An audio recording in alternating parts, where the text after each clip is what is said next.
बिस्मिल्लाहिर्रहमानिर्रहीम। अस्सलाम वालेकुम नाज़रीन, आप यूट्यूब चैनल देख रहे हैं। मैं इमरान खान हूँ। एक तो सबसे पहले जिस खबर पे हमने इख्तिताम किया था पिछला वीलॉग के अमेरिका की जानिब से जिन पाबंदियों को मैंने रिपोर्ट किया था, मैंने उस वक्त भी यही कहा था कि पाकिस्तान पे पाबंदियाँ नहीं लगनी चाहिए। पाकिस्तान पुरअमन लोगों का मुल्क है और पाकिस्तान अपने दिफा का हक़ रखता है। ख़ित्ते में जो है वो ताकत का तवाज़ुन बिगड़ना नहीं चाहिए और इसके लिए पाकिस्तान जो है वो अपनी एक दिफाई सलाहियत रखता है ताकि अगर कोई और मुल्क पाकिस्तान पर अटैक करे या करने का सोचे तो पाकिस्तान अपना मुकम्मल दिफा कर सके। अब यही मौक़िफ़ जो है पाकिस्तान तहरीक इंसाफ ने भी दिया है। उमर अयूब साहब का और जुल्फ़ी बुखारी साहब का इसमें स्टेटमेंट भी आ गया है और बड़ा क्लियर स्टेटमेंट है उनका इस बारे में। और पाकिस्तान तहरीक इंसाफ ने यही मौक़िफ़ रखा है कि जो पाबंदी लगी है, यानी मैं आपको उनकी खबर पढ़ के सुना देता हूँ। जुल्फ़ी बुखारी ने कहा, फिर उमर अयूब ने भी कहा, तो एक जैसी बातें हैं। उन्होंने कहा अमेरिका की जानिब से पाकिस्तान के बैलिस्टिक मिसाइल प्रोग्राम में मदद फराहम करने वाली 4 पाकिस्तानी कंपनियों पर पाबंदी आयद करने की हम मुखालफत करते हैं और पाकिस्तान के जोग्राफियाई पोजीशन की वजह से यह ज़रूरी है कि पाकिस्तान अपनी कौमी खुद मुख्तारी के तहफ़्फ़ुज़ के लिए हमेशा मुनासिब इक़दामात करे। ये बदकिस्मती की बात है कि अमरीकी सदर जो बाइडन की हुकूमत अपने आखिरी वक्त में भी दोहरा मेयार बरकरार रखे हुए है। अब ये इस हुकूमत की बहुत बड़ी नाकामी है, नालायकी है, लेकिन इसका जो नुकसान है वो पाकिस्तान को होगा।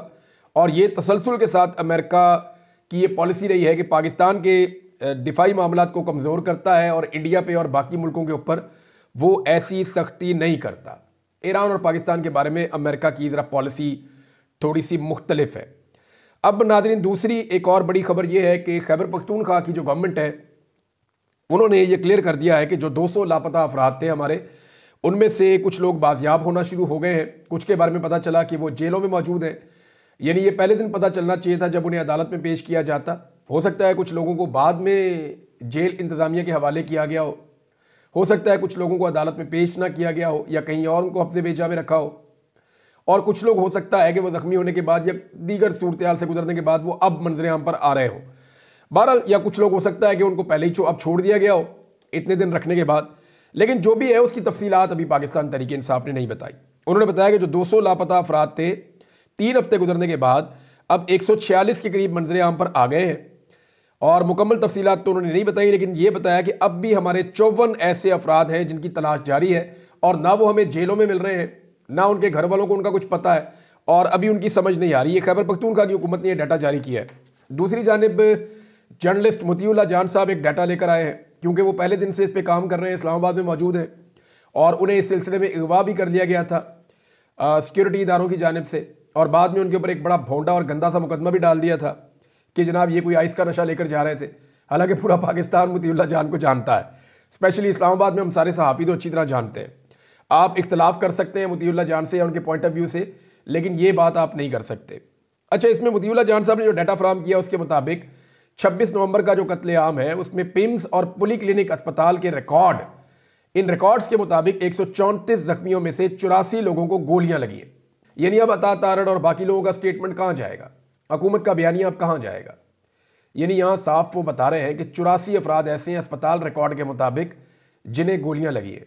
134 लोग जख्मी आए थे, 12 शोहदा इनसे अलग है और जो लोग दूसरे अस्पतालों में जख्मी होकर गए वो भी अलग है, और जो लोग अस्पतालों में नहीं जा सके डायरेक्ट वापस भाग गए अपने घरों की तरफ, अपने इलाकों की तरफ, चाहे उन्हें गोली लगी या नहीं लगी, वो अलग है, और जो लोग लापता हैं वो अलग है।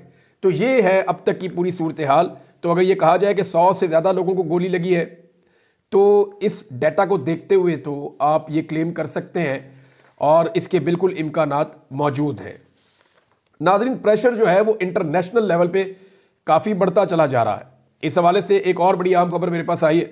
ये जी ताबिश तौफीक साहब हैं कनाडा में और बड़े एक्टिव आदमी हैं ओवरसीज़ पाकिस्तानियों में। इन्होंने मुझे उनके जो फॉरेन ऑफिस है उनका लेटर भेजा है और उन्होंने भी कनाडा की जो गवर्नमेंट है उन्होंने इनसे रब्ता करके यकीन दिलाया पाकिस्तान में इंसानी हकूक़ की खिलाफ वर्जियों के हवाले से, जो इलेक्शन में धांधलियाँ हुई हैं उस हवाले से, और वहाँ के जो ओवरसीज़ हैं वो कोशिश कर रहे हैं कि कैनेडियन पार्लियामेंट के अंदर इसके ऊपर बाकायदा ब्रीफिंग करवाई जाए। और उसके लिए आने वाले 1-2 हफ्ते बहुत इंपॉर्टेंट है अभी, क्योंकि क्रिसमस की छुट्टियाँ शुरू हो चुकी हैं। उस वजह से कुछ चीज़ें खटाई का शिकार हैं, लेकिन कुछ डेवलपमेंट्स ऐसी हैं जो क्रिसमस से पहले हो जाएंगी, आपके सामने आ जाएंगी, और कुछ ऐसी हैं उनमें से एक ये लेटर भी अभी आपके सामने आ गया है। और आने वाले दिनों में ये जब इन की पार्लियामेंट्स के अंदर ये मामला जाएगा, चाहे वो अमेरिका में जाए, चाहे किसी और मुल्क में जाए, चाहे वो यहाँ पे कनाडा में जाए तो उसका इम्पैक्ट पाकिस्तान के ऊपर आएगा। और दूसरी एक और खबर है मेरे पास, वो ये है कि कुछ लोग पाकिस्तान आ रहे हैं आने वाले दिनों में। ये बहुत इंपॉर्टेंट लोग हैं और ये ओवरसीज़ पाकिस्तानी है और वो यहाँ पे कुछ बड़ी अहम मुलाकातें करेंगे। मैं आपको फिर बता रहा हूँ कि ये वो ओवरसीज़ पाकिस्तानी है जिनके ज़्यादा नाम मशहूर नहीं है, लेकिन इनका काम बहुत मशहूर है और ये बड़े तगड़े लोग हैं। इन्होंने पाकिस्तान में जो निज़ाम है उसको पहले भी समझाने की कोशिश की थी कि ये लड़ाई आप नहीं लड़ पाएंगे और पाकिस्तान में आप ये ना करें, इसका नुकसान होगा, आलमी सतह पे भी होगा और पाकिस्तान के अंदर भी होगा। और अब नुकसान हद से ज़्यादा बढ़ चुका है। अब इन लोगों से खुद राब्ता किया गया है। इनमें से कुछ लोग जो हैं वो पाकिस्तान आने वाले हैं और वो आकर पाकिस्तान में कुछ अहम तरीन लोगों से मुलाकातें करेंगे। मुमकिन है इनमें से कुछ लोगों की मुलाकात शायद इमरान खान साहब से भी करवाई जाए, क्योंकि ये लोग चाहते हैं कि पाकिस्तान वापस नॉर्मल सूरत हाल में चला जाए। पाकिस्तान में अवाम के अंदर जो बेचैनी है वो ख़त्म हो जाए। जो एक मार धाड़ और पकड़ धकड़ का एक जंगी माहौल पाकिस्तान में चल रहा है, जुल्म और फस्तायत का, वो ख़त्म हो जाए। क्योंकि चीज़ें नॉर्मल होंगी तो पाकिस्तान दोबारा ट्रैक पे चढ़ेगा। और पाकिस्तान तब तक ट्रैक पे नहीं चढ़ेगा क्योंकि पहले इन्होंने कोशिश की थी, लेकिन निज़ाम ने अपनी ख्वाहिश पूरी करके देख ली। 1-1.5 साल का रगड़ा खाने के बाद अब दोबारा इन लोगों को खुद राब्ता किया गया है सिस्टम की जानिब से और बड़े अहम लोगों ने इनसे राब्ता किया है टॉप पे। और ये लोग अब आ रहे हैं और आके मुलाकातें करेंगे। मैं इनके नाम भी जानता हूं, लेकिन अभी इनके नाम बताना मुनासिब नहीं है। आने वाले दिनों में आप पाकिस्तान में जब ये लोग आएंगे, मुलाकातें होंगी, मुझे खबरें मिलेंगी, मैं आपको बताऊंगा कि चीज़ें किस तरफ को जा रही हैं और होने क्या वाला है। इसकी बुनियाद पे हम अपना तज्जिया कायम कर पाएंगे आने वाले दिनों में। अमेरिका से नादरीन जो खबर है वो फिर उसी तरह की है। ऐसा लगता है कि रिचर्ड को अब मज़ा आना शुरू हो गया है। उसे इस बात की समझ आ गई है कि वो इन्हें चढ़ा रहा है और वो शायद सिचुएशन को एंजॉय कर रहा है। देखिए, मैंने कुछ जो रिचर्ड को बहुत करीब से जानने वाले लोग हैं उनसे मैंने पूछा, मैंने कहा जी ये क्यों पीछे पड़ गया है? क्योंकि अभी उसने इमरान खान साहब की ट्वीट जो मैंने आपको पिछले वीलॉग में पढ़ के सुनाया, उनका पूरा का पूरा स्टेटमेंट 26 नवंबर के हवाले से, 9 मई के हवाले से, इलेक्शन में धांधली के हवाले से, अदलिया के हवाले से, मीडिया के हवाले से, उन्होंने बड़ी डिटेल स्टेटमेंट दी है इमरान खान साहब ने। और मैं हैरान हो रहा था कि एक कैदी जिसका फैसला महफूज किया गया है वो इतना अपनी पिच से बाहर निकल के कैसे खेल सकता है। यानी अगर मैं क्रिकेट की ज़ुबान में बोलूँ तो विकेट भी ख़राब है, क्रिकेट की ज़ुबान में बोलूँ तो बॉल भी 1.5 फुट स्विंग हो रहा है और शेन वॉर्न जैसा लेग स्पिनर लगा हुआ है और कप्तान जो है वो फिर भी बाहर निकल के मार रहा है। तो ये उस वक्त आपको समझ नहीं आती जब आउट होने का बहुत ज़्यादा खतरा हो। तो इमरान खान साहब वो खतरा उठा रहे हैं और रिस्क ले रहे हैं। ऐसा लगता है कि उन्होंने अपनी कश्तियाँ जलाई हुई हैं। अब उसको जो वो ट्वीट था, जो बड़ा सख्त ट्वीट था, उसको रिचर्ड ने जो है वो रीट्वीट कर दिया। और उसके अलावा उसने एक और ट्वीट किया और उसमें उसने हैरत का इजहार किया और उसने कहा कि देखें 10 मिलियन उसके व्यूज़ हुए हैं, ऐसा कभी नहीं हुआ। और उसको इस बात का आइडिया हो रहा है कि जो मौक़िफ़ मैं ले रहा हूँ, पाकिस्तानी पूरे के पूरे उसके साथ खड़े हैं और 10 मिलियन व्यूज़ बिला वजह उसे नहीं मिले हैं रिचर्ड को। तो रिचर्ड जो है वो अब मुझे लगता है उसको मज़ा आना शुरू हो गया। उसे समझ आ गई है कि सारे चोर डाकू इकट्ठे हो गए, इन्होंने रजीम चेंज ऑपरेशन तो कर लिया है, लेकिन अवाम के अंदर इनकी मकबूलियत कोई नहीं है और अवाम के अंदर जो मकबूल लीडर है वो जेल के अंदर है। और वैसे भी अमेरिका में जो अब हुकूमत बन रही है वो अमेरिकन डीप स्टेट के खिलाफ बन रही है। अमेरिका के अंदर जो हुकूमतें, रजीम चेंज करने वाला सारा जो निज़ाम है उसके खिलाफ अमेरिका में बड़े लंबे अरसे के बाद, या मैंने तो अपने पूरे करियर में पहली मरतबा देखा है कि कोई अमेरिकन सदर जो है वो अमेरिकन इस्टेब्लिशमेंट को शिकस्त देकर इक़्तिदार में आया। तो अब वो वैसे ही इस्टेब्लिशमेंट से नफरत करते हैं। तो चाहे वो अमेरिकन इस्टेब्लिशमेंट हो, चाहे कहीं बाहर की हो, तो उसका रद्द-ए-अमल तो पाकिस्तान पे आएगा। अब इससे पहले कि वो रद्द-ए-अमल आए, मेरे ख्याल में पाकिस्तान में बड़े इक़दामात पाकिस्तान की मुक़्तदरा को लेने पड़ेंगे। और ना सिर्फ पाकिस्तान की मुक़्तदरा को लेने पड़ेंगे, कुछ और भी चीज़ें और डेवलपमेंट्स आप होती हुई देखेंगे। अब एक ही रास्ता है पाकिस्तान की गवर्नमेंट के पास कि अमेरिका में भी ट्विटर बंद कर दे जाके। यानी वहाँ तो बंद नहीं कर सकते ना, पाकिस्तान में तो कोई बंदा ट्वीट करता है उसको पकड़ के सारे ख़ानदान समेत अंदर कर देते हैं। बच्चियों को उठा के अंदर कर दिया, ख़वातीन को उठा के अंदर कर दिया, लोगों को उठा के जेलों में डाल दिया, लोगों को उठा के अगवा कर लिया। वो अवैस यूनस है, एक पॉलिटिकल कारकुन है। सारा पाकिस्तान जानता है कि वो पढ़ा लिखा इंसान है, उसका एक नज़रिया, एक आइडियोलॉजी है इमरान खान की, उसके साथ वो खड़ा है। ये उसका राइट है, वो इधर खड़ा हो या इधर खड़ा हो। आप ज़बरदस्ती उसे कहीं खड़ा होने पर मजबूर नहीं कर सकते। एक पढ़ा लिखा सुलझा हुआ नौजवान है और उसने कभी भी इखलाक से गिरी हुई बात नहीं की। उस बंदे को उठाकर गायब किया हुआ है, पिछले 2 हफ्ते से ज़्यादा हो गए। किस जुर्म में उसको अगवा किया हुआ है? क्या किया उसने ऐसा? क्या वो कोई मंशियात स्मगलिंग करता है, या वो कोई दहशतगर्द है, या कहीं उसने बम फाड़ दिया है? अभी एहसानुल्लाह एहसान, उसके बारे में जो स्टेटमेंट आया मैं पढ़ के हैरान हो गया। ये एक रिटायर ब्रिगेडियर हैं महमूद शाह साहब, इन्होंने स्टेटमेंट दिया और हिला कर रख दिया पूरे पाकिस्तान को। और मुझे तो बहुत शर्म आई ये स्टेटमेंट सुनने के बाद। उन्होंने कहा जी एहसानुल्लाह एहसान ने सरेंडर किया हुआ था और किसी ISI के कर्नल साहब ने कहा कि जी मुझे एहसानुल्लाह एहसान ने हमें कहा जी कि माली मदद भी दी जाए और मुझे सिक्योरिटी भी फराम की जाए। और फिर उन्होंने बाद में बताया अपनी इसी वीडियो में कि फिर उन्होंने उसको यहाँ से भगा दिया। अब वो जो एंकर सवाल करने वाली है वो हैरान हो रही थी, कैसे हो सकता है कि एक मेजर ने एक कर्नल ने भगा दिया, ये कैसे हो सकता है। वो जो रिटायर ब्रिगेडियर साहब है उन्होंने फिर आगे बताया जी कि आर्मी या ISI से कैसे कोई भाग सकता है, तो उसको भगा दिया। और अभी जो है वो उसको समझा दिया और उसको भगा दिया और वो अभी तुर्की में और मेरे खिलाफ बयान भी देता रहता है। तो उसने कहा जब मैं जनरल बाजवा के साथ बाद में कभी बैठा हुआ था तो ISI के बारे में कोई बात हो रही थी, तो ISI के सीनियर्स भी बैठे हुए थे, तो जब जनरल बाजवा को ISI के बारे में कोई बात की गई तो जनरल बाजवा ने उनकी तरफ इशारा करते हुए कहा कि इनसे तो एहसानुल्लाह एहसान भी मैनेज नहीं हुआ।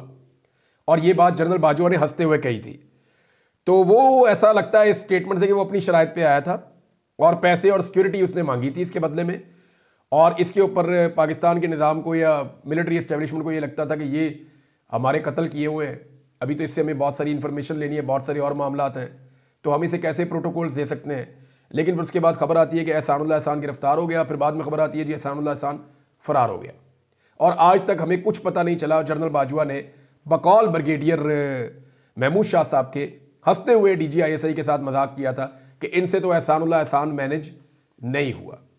तो ये नाज़रीन एक चीज़ है जो मैं पढ़ रहा था और सुन रहा था तो मुझे बड़ी तकलीफ़ हुई, तो मैंने आपके साथ शेयर की। अब मैं इसके ऊपर और क्या कहूँ, यानी ऐसी चीज़ें पढ़ने और सुनने के बाद ज़्यादा तकलीफ़ होती है कि जिन लोगों ने पाकिस्तानियों को इतनी तकलीफ़ दी उनके साथ जो है वो किस तरह मामला किया गया और उस मामले का नतीजा क्या है। नाज़रीन एक चीज़ और है, खबर है ये कि जो पाकिस्तान का इलेक्ट्रॉनिक मीडिया है उसके कुछ करता धरता है, इवन प्रिंट मीडिया और इलेक्ट्रॉनिक मीडिया के, उनके राब्ते हुए हैं बड़ी हाई लेवल के ऊपर एस्टेब्लिशमेंट के साथ। और वहाँ पे बड़ी डीप डिस्कशन के नतीजे में कुछ चीज़ें सामने आई हैं। एक तो उन्हें बताया गया है एस्टेब्लिशमेंट को कि जनाब आप जब मीडिया के ऊपर इतना सख्त डंडा रखेंगे और हमारी रस्सी को इतना टाइट कर देंगे और हम बोल नहीं पाएंगे तो हमारी क्रेडिबिलिटी कम हो जाती है। तो जब हमारी क्रेडिबिलिटी कम हो जाती है तो लोग सोशल मीडिया पे शिफ्ट हो जाते हैं। तो सोशल मीडिया के ऊपर जाने की एक बड़ी वजह यह है कि इलेक्ट्रॉनिक मीडिया को कस के बांध दिया गया है। इसकी वजह से सोशल मीडिया ज़्यादा ऊपर गया है, तो सोशल मीडिया का नैरेटिव ज़्यादा पॉपुलर भी हुआ है। अगर हमारी रस्सी इतनी सख्त ना हो, हमें थोड़ी ढील दी जाए, हमें इजाज़त दी जाए कि हम खुलकर बात कर सकें कुछ हद तक, तो सोशल मीडिया कुछ हद तक डाउन हो जाएगा। अब आप पिछले चंद दिनों से आप देख रहे हैं कि इमरान खान साहब का नाम लेना ये अलाउड हो चुका है, उनके ऊपर डिस्कशन करना अलाउ हो चुका है, सख्त सवालात अपोजिशन और हुकूमत दोनों से अब किए जा सकते हैं। तो आहिस्ता आहिस्ता थोड़ा सा रूम क्रिएट किया जा रहा है। लेकिन क्योंकि इस मीडिया ने इमरान खान साहब को इतना ज़्यादा मारा है कि अब सारा मीडिया डरा हुआ भी है और वो इमरान खान साहब की साइड लेते हुए भी डरता है कि अगर इमरान खान साहब आ गए तो अब हमारी शामत है। उन्हें ये लगता है, मीडिया को ये लगता है, और लोग वैसे ही मीडिया से मुतनफ़र हो गए हैं। तो अब जनाब ये सोशल मीडिया का शुक्रिया अदा करना चाहिए पाकिस्तान के इलेक्ट्रॉनिक मीडिया को और जो रवायती मीडिया है उसे, वो इसलिए कि सोशल मीडिया के दबाव की वजह से उन्हें कुछ हद तक उनकी आज़ादी जो है वो वापस मिल रही है। तो ये एक अच्छी बात है और उन्हें खुलकर बात करनी चाहिए उन इश्यूज़ के ऊपर जो इश्यूज़ अवाम के दिल के साथ जुड़े हुए हैं। इमरान खान साहब ने कुछ मोहलत दे दी है लगभग 10 दिनों की सिविल नाफरमानी की तहरीक चलाने के लिए, और इमरान खान साहब ने जो मोहलत दी है ये टेक्निकल चीज़ भी है। शाह महमूद कुरैशी साहब ने भी यही मशवरा दिया था कि अभी इसको आप रोक लें। वजह यह है कि दिसंबर का महीना ख़त्म हो रहा है, साल का इख्तिताम है, यहाँ पे डाटा कलेक्शन होनी है। तो उस डाटा में हुकूमत बताएगी जी हमें तो रेमिटेंसेस ज़्यादा आ गई हैं पिछले साल की निस्बत। तो इमरान खान साहब ने कैसी कॉल दी है, पिछले साल कम थी, इस साल ज़्यादा हैं। तो ये उनकी 15 दिन की कॉल के खाते में डाल के इन्होंने इमरान खान साहब की जो मूव है उसके ऊपर इन्होंने प्रोपेगेंडा करना था। एक तो ये टेक्निकल रीज़न भी है। तो अगर जनवरी से या 1 जनवरी से ये मुहिम शुरू करेंगे तो ज़्यादा बेहतर एनालिसिस हो सकेगा कि पिछले साल जनवरी में कितनी रेमिटेंसेज आई और इस साल जनवरी में कितनी रेमिटेंसेज आई। तो वहाँ पे जो फ़र्क आएगा वो बड़ी क्लैरिटी के साथ ये बताएगा कि पाकिस्तान या पाकिस्तानियों ने, जो ओवरसीज़ पाकिस्तानी है, उन्होंने इमरान खान साहब का मौक़िफ़ सुना है या इमरान खान साहब का मौक़िफ़ नहीं सुना है, ये तब पता चल जाएगा। नाज़रीन, पाकिस्तान में जहाँ बहुत सारे शोबे इस हुकूमत ने तबाह किए हैं, वहाँ पे एक टेलीकॉम सेक्टर है जिसको बहुत बुरी तरह तबाह किया है। ये टेलीकम्युनिकेशन कंपनीज जो काम करती हैं पाकिस्तान में बहुत सारी हैं, जिनके आप ये इस्तेमाल करते हैं, इनके मोबाइल फ़ोन्स, इनके नेटवर्क्स आप इस्तेमाल करते हैं। तो ये एक बड़ी मेजर इन्वेस्टमेंट होती है किसी मुल्क के अंदर। दुनिया के जिस भी मुल्क में आप जाएँ तो आपको बड़ा फास्ट इंटरनेट मिलता है, बड़ी अच्छी सर्विसेज मिलती हैं, बड़ी अच्छी कवरेज आपको मिलती है। बदकिस्मती से पाकिस्तान में ऐसा नहीं है, क्योंकि यहाँ पे जो है वो हर काम करने के लिए बहुत सारे, आपको पता है कि बहुत सारी खिड़कियों में से गुजरना पड़ता है, बहुत सारे लोगों को बहुत कुछ खिलाना पड़ता है, फिर जाके यहाँ पे काम होता है, फिर ठीक आदमी को ठीक जगह पे बिठाया ही नहीं जाता। जिस सीट के ऊपर आप देखते हैं कोई ना कोई मंजूर नज़र आदमी लाकर बिठा दिया जाता है। आजकल रिटायर्ड लोगों को लगाने का एक बहुत बड़ा ट्रेंड चला हुआ है पाकिस्तान में, और बहुत तेज़ी से वो ट्रेंड तरक्की कर रहा है। पाकिस्तान के टेलीकॉम सेक्टर की सरमायाकारी में मुसलसल दूसरे साल कमी आ रही है। जब से ये हुकूमत आई है, जो टेलीकॉम सेक्टर है वो लगातार नीचे जा रहा है। अब हुआ यह है कि पिछले 3 साल में 1.5 अरब से 1 अरब और 65 करोड़ डॉलर तक ये पहुंच गया था, और अब जो है वो 76 करोड़ डॉलर पे आ गई है। यानी ये सरमायाकारी आधी से भी कम हो गई है। जो इस साल है, साल 2023 और 24, इसमें सरमायाकारी कम होकर 76 करोड़ और 50 लाख डॉलर रह गई है। इससे पिछले साल में ये 77 करोड़ डॉलर रह गई थी। 2020-21 में जब इमरान खान साहब की हुकूमत थी 2021-22 में, तो उस वक्त ये नीचे से 1 अरब डॉलर से बढ़ते बढ़ते ये पहुंच गई थी 1 अरब 65 करोड़ डॉलर तक। यानी इमरान खान साहब के दौरे हुकूमत में ये जो सेक्टर था ये ऊपर की तरफ जा रहा था, और अब पीडीएम के दौरे हुकूमत में ये नीचे गया, फिर उससे अगले साल और नीचे गया, और अब जो ये साल है इसमें ये और नीचे चला गया, और आधे से भी नीचे टेलीकॉम सेक्टर जो है उसके अंदर मुकम्मल तौर पे एक तबाही हुई है, और इमरान खान साहब के दौर में होने वाली तरक्की को रिवर्स कर दिया गया है इस दौर में। नाज़रीन, एक और ख़बर है, और ये रियाजुल हक साहब हैं, सीनियर जर्नलिस्ट हैं, इन्होंने इस खबर को शेयर किया हुआ है। काबीना ने बड़ी खामोशी से एक बड़ी डील की मंजूरी दी है। ये डील क्या है? रेकोडेक मंसूबे में सऊदी अरब को 15% शेयर्स जो हैं वो फ़रोख्त करने की मंजूरी दे दी गई है। सऊदी अरब ने रेकोडेक मंसूबे में शेयर्स की फ़रोख्त के लिए 540 मिलियन डॉलर 2 किस्तों में देने की पेशकश की थी। 330 मिलियन डॉलर की पहली किस्त की अदायगी डील पर दस्तखत होते ही 10% शेयर्स की हवालगी कर दी जाएगी, और दूसरी किस्त 210 मिलियन डॉलर बाद में आएगी। 540 में से 330 पहले आएगी, और 540 में से 210 बाद में आएगी, और फिर बाकी के जो 5% शेयर्स हैं वो भी दे दिए जाएंगे। तो इस तरह जो रेकोडेक के 15% शेयर्स हैं, जो हुकूमत के शेयर्स हैं, वो अब दे दिए जाएंगे सऊदी अरब को, और दिए जाएंगे कितने में? 540 मिलियन डॉलर्स के अंदर। ये तो अरबों डॉलर्स के हैं, ये ज़खायर तो अरबों डॉलर के हैं, और ये पाकिस्तानी कौम के ज़खायर हैं। तो सऊदी अरब को ये इतने कम पैसों में कैसे जा रहे हैं? क्या इसको चेक किया जा सकता है, या इसके ऊपर कोई तहकीकात होनी चाहिए, या इसकी तफसीलात सामने आनी चाहिए? क्योंकि रियाजुल हक साहब के बकौल बड़ी खामोशी के साथ कैबिनेट ने यह किया है, और इस पैसे को मौजूदा हुकूमत सरमायाकारी करार दे रही है। यानी घर के असासे बेच देना सरमायाकारी नहीं होती। ये होता यह है कि आपने अपने घर का सामान बेच दिया और कुछ पैसा ले लिया और अपना वक्त गुजार लिया, फिर आपने कुछ और बेचा और पैसा ले लिया और अपना वक्त गुजार लिया। हम इस पॉलिसी के ऊपर चल रहे हैं। इन्वेस्टमेंट उसे कहते हैं कि सऊदी अरब यहां आता, फैक्ट्रियां लगाता, सऊदी अरब यहां आता, यहां पे नए काम करता, नई चीजें लेकर आता, नई टेक्नोलॉजी लेकर आता, नया बिजनेस होता, बहुत सारे लोगों को एम्प्लॉयमेंट मिलती। लेकिन ये हो ये रहा है कि हमारा जो असासा है, जिससे हमें पैसा आ सकता है, जिससे हम बहुत पैसा कमा सकते हैं, हमने वो पूरा का पूरा असासा जो हमारे पास था उसका 15% सऊदी अरब को दे दिया है। अच्छा, ये पहले भी हमने बहुत सारा दिया हुआ है। ये कोई आधा जो है वो उन कंपनीज के पास है 50%, और जो बाकी था उसमें से आधा बलूचिस्तान की गवर्नमेंट के पास है, को बाकी थोड़ा बहुत जो है वो वफाकी हुकूमत के पास है। तो उसका एक बड़ा हिस्सा जो है वो सऊदी अरब को दे दिया गया, और बहुत सस्ता दे दिया। अगर मैंने एक अल्लामा इकबाल का एक फ़ारसी का शेर था कि कौम फ़रोख्तंद वचे अर्ज़ा फ़रोख्तंद, कि कौम बेच दी और इतनी सस्ती बेच दी।